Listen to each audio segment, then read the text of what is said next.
नमस्कार दोस्तों। आज मैं बात करने वाला हूँ आईफोन का आविष्कार कब हुआ और कैसे हुआ, इसकी पूरी जानकारी देने वाला हूँ। एक ऐसा दौर था जब दुनिया कंप्यूटर को सिर्फ मशीन समझती थी, भारी भरकम, समझ से परे और आम लोगों से दूर। अमेरिका के कैलिफोर्निया में एक छोटा सा गैराज इतिहास रचने वाला था। साल था 1976। दो दोस्त स्टीव जॉब्स और स्टीव विर्जीनिया ने मिलकर एक सपना देखा, एक ऐसा कंप्यूटर जो एक आम लोगों के लिए हो, जो खूबसूरत हो, सरल हो, इंसान की सोच से मेल खाता हो।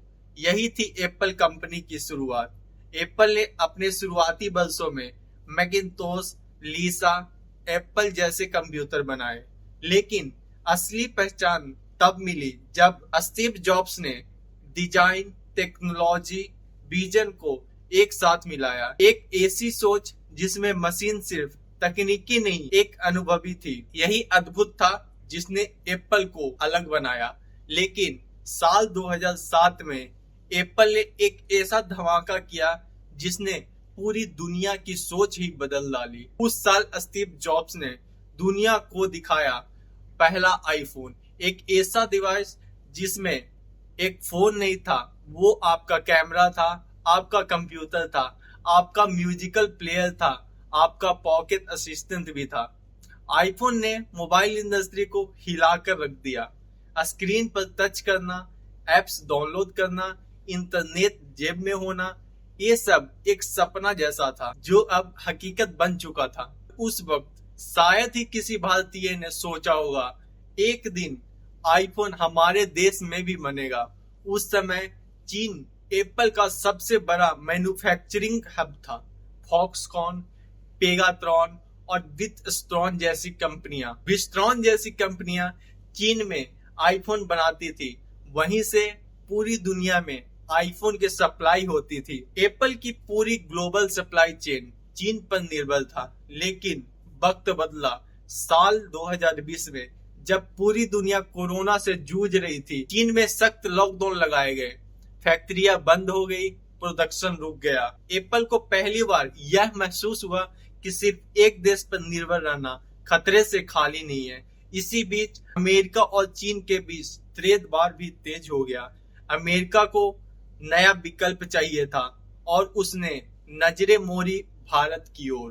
भारत जहां युवा आबादी है, तकनीकी प्रतिभा है, एक बड़ा बाजार है, अब सरकार का भी पूरा साथ है। लेकिन सिर्फ इतना काफी नहीं था। भारत सरकार ने चाल चली PLI स्कीम, यानी प्रोडक्शन लिंक्ड इंसेंटिव। सरकार ने वादा किया कि जो भी विदेशी कंपनियां भारत में आकर मैन्युफैक्चरिंग करेगी उसे टैक्स छूट और इंसेंटिव दिए जाएंगे। यहीं से भारत की तस्वीर बदलने लगी।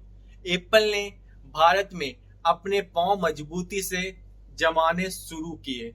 फॉक्सकॉन ने तमिलनाडु में अपनी फैक्ट्री लगाई, विस्ट्रॉन ने कर्नाटक में और पेगाट्रॉन ने चेन्नई में अपने मैन्युफैक्चरिंग यूनिट्स स्थापित किए। शुरुआत में भारत में पुराने आईफोन मॉडल बनाए गए, जैसे आईफोन SE, आईफोन 11। लेकिन जब एप्पल ने देखा भारत की उत्पादन क्षमता मजबूत है, तो उसने यही आईफोन 12, आईफोन 13 की प्रोडक्शन शुरू करवा दिया। धीरे धीरे भारत एप्पल के लिए एक वैकल्पिक स्थान से स्ट्रेटेजिक पार्टनर बनता गया। आज भारत एप्पल के लिए सिर्फ एक बाजार नहीं है, एक भरोसेमंद मैन्युफैक्चरिंग बेस बन चुका है। और ये बदलाव सिर्फ उत्पादन तक नहीं सीमित है। एप्पल ने भारत में अपनी पहली रिटेल स्टोर्स भी खोले, एक मुंबई में, दूसरा दिल्ली में। यानी अब एप्पल भारत को केवल ग्राहक नहीं बल्कि भविष्य के रूप में देख रहा है। अब सवाल ये उठता है कि एप्पल को भारत में क्या खास नजर आया। पहला कारण स्किल्ड लेबर यानी प्रशिक्षित श्रमिकों की उपलब्धता, वो भी अपेक्षाकृत कम लागत पर। दूसरा, भारत सरकार का खुला सहयोग, खास तौर पर PLI स्कीम जैसी योजना के जरिए। और तीसरा, भारत की जनसंख्या जो तकनीकी को तेजी से अपनाने में अग्रणी है। आईफोन पहले एक लग्जरी आइटम माना जाता था, लेकिन अब EMI, स्टूडेंट ऑफर और एक्सचेंज प्रोग्राम के जरिए इसकी मांग मध्यम वर्ग में तेजी से बढ़ने लगी। एप्पल अब यही मांग भारत में ही पूरा करना चाहता है। यही आईफोन बनाकर इससे उसे कम लागत भी पड़ती है और ड्यूटी भी बचती है और ग्लोबल पॉलिटिक्स के तनाव से भी राहत मिलती है।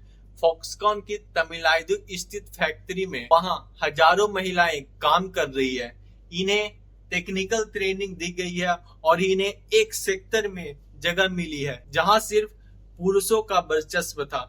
ये बदलाव केवल एक कंपनी का नहीं है, ये सामाजिक आर्थिक क्रांति के संकेत है। हर आईफोन के साथ एक परिवार की आजीविका जुड़ी है, एक लड़की की आत्मनिर्भरता जुड़ी है, एक गांव की तरक्की जुड़ी है। भारत में आईफोन बनाने से अब लाखों लोगों को डायरेक्ट इनडायरेक्ट रोजगार मिल रहा है। वहीं टाटा ग्रुप ने भी आईफोन के सप्लाई चेन में कदम रख दिया है।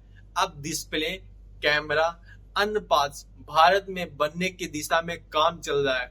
हालांकि अभी चुनौतियां बहुत है। भारत में कंपोनेंट्स मैन्युफैक्चरिंग का इकोसिस्टम चीन जितना मजबूत नहीं है।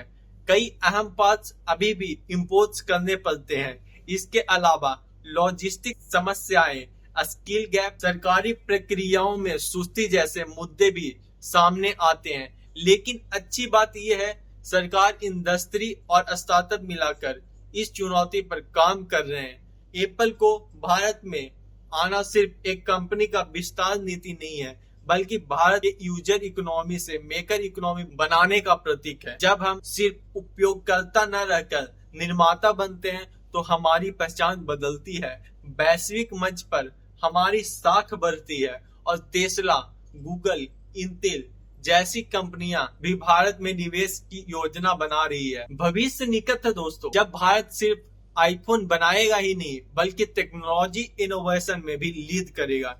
एक दौर था जब हम विदेशी ब्रांड्स को देखकर प्रेरित होते थे, लेकिन अब समय आ गया है कि हम वो ब्रांड बने जिससे दुनिया प्रेरणा ले। एप्पल का भारत में मैन्युफैक्चरिंग सेटअप, आत्मनिर्भरता भारत की सबसे शानदार मिसाल है। ये गर्व की बात है।